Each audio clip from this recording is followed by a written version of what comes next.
দীর্ঘ ৩৫ বছর পর সাংবিধানিক পদ্ধতিতে অনুষ্ঠিত হল ২৩তম রাষ্ট্রপতি নির্বাচন। ঐতিহাসিক এই নির্বাচনে সংসদ সদস্যদের প্রত্যক্ষ ভোটে রাষ্ট্রপতি নির্বাচিত হয়েছেন মির্জা ফখরুল ইসলাম আলমগীর। ঠাকুরগাঁও সদর, ঠাকুরগাঁও পৌরসভা। রাষ্ট্রের সর্বোচ্চ পদের অধিকারী হিসেবে একজন রাষ্ট্রপতি কত বেতন পান, কি কি সরকারি সুবিধা ভোগ করেন, এসব বিষয়ে জানার আগ্রহ অনেকের। আর এসব বিষয়ে স্পষ্ট বলা আছে দ্য প্রেসিডেন্টস অ্যাক্টে। এর সবশেষ আপডেট অনুযায়ী বর্তমানে দেশের রাষ্ট্রপতি মাসিক বেতন পেয়ে থাকেন ১,২০,০০০ টাকা। তার এই বেতনের কোনো আয়কর দিতে হয় না। সবশেষ ২০১৬ সালে রাষ্ট্রপতির বেতন বাড়ানো হয়। আগে এই পদের বেতন ছিল ৬১,২০০ টাকা।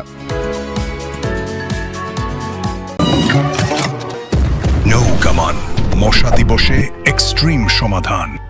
এছাড়া রাষ্ট্রপতি সারা বছরের জন্য সরকারের কাছ থেকে একটি স্বেচ্ছাধীন তহবিলও পেয়ে থাকেন। বছরে এ তহবিলের পরিমাণ ২ কোটি টাকা। রাষ্ট্রপতির বিবেচনায় বিভিন্ন ব্যক্তি বা প্রতিষ্ঠানের সহায়তায় এ অর্থ ব্যয় করা যায়। এছাড়া রাষ্ট্রপতি ও তার পরিবারের সদস্যদের চিকিৎসার জন্য বিশেষ সুবিধা দিয়ে থাকে সরকার।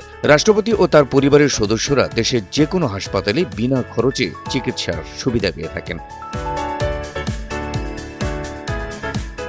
চিকিৎসকদের পরামর্শে দেশের বাইরে চিকিৎসার প্রয়োজন হলে সেই ব্যয়ও বহন করে সরকার। এছাড়া বিমান ভ্রমণের জন্য বিমা সুবিধাও পেয়ে থাকেন রাষ্ট্রপতি। বছরে এ আর্থিক সুবিধার পরিমাণ ২৭ লাখ টাকা। রাষ্ট্রপতির জন্য সরকারি বাসভবন হিসেবে বঙ্গভবন নির্ধারিত। এর সাজসজ্জা, রক্ষণাবেক্ষণ সহ প্রয়োজনীয় ব্যয় রাষ্ট্রীয় কোষাগার থেকে বহন করা হয়। রাষ্ট্রপতির সরকারি যাতায়াতের জন্য গাড়ি ও প্রয়োজনীয় পরিবহন সুবিধাও দিয়ে থাকে সরকার। রাষ্ট্রপতি সরকারি কাজে বিদেশ সফরে গেলে তার খরচ বহন করে সরকার। রাষ্ট্রপতির আপ্যায়ন বা এন্টারটেইনমেন্টের জন্য বার্ষিক ভাতার ব্যবস্থা রয়েছে। আর এই খাতে ব্যয়ের অর্থের কোনো নিরীক্ষা করা হয় না। দায়িত্ব থেকে অবসর বা পদত্যাগের পরও বেশ কিছু সরকারি সুবিধা পেয়ে থাকেন রাষ্ট্রপতি। মোট কথা, বেতন ছাড়াও রাষ্ট্রপতি বাসভবন, গাড়ি, চিকিৎসা, বিদেশ সফরের ভাতা, আপ্যায়ন, বিমান ভ্রমণের বিমা সহ নানা সুযোগ সুবিধা পেয়ে থাকেন। বৃহস্পতিবার দেশের ২৩তম রাষ্ট্রপতি হিসেবে নির্বাচিত হওয়া মির্জা ফখরুল ইসলাম আলমগীরও পাবেন রাষ্ট্রের সংবিধান অনুমোদিত এসব সুযোগ সুবিধা।